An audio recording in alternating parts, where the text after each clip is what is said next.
সে ফেরাউনের ঘরে দাসীগিরির কাজ করত। একদিন বিকালবেলা ফেরাউনের কন্যার মাথা আশ্রাইতেছিল। বলেন তো দেখি, মুসলমান প্রত্যেক কাজের শুরুতে বিসমিল্লাহর নাম নেয়। জোরে বলেন ঠিক না বেঠিক?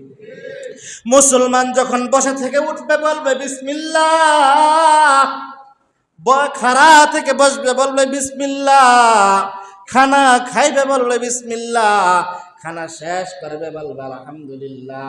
মুসলমান গাড়ির মধ্যে উঠবে বলে বিসমিল্লাহ, মুসলমান গাড়ির মধ্যে স্টারিং দিবে বলে বিসমিল্লাহ, মুসলমান গাছ থেকে ফল পারবে বলে বিসমিল্লাহ, মুসলমান একটা চারা লাগাইবে প্রত্যেক কাজের মধ্যে বলে বিসমিল্লাহির রহমানির রহিম।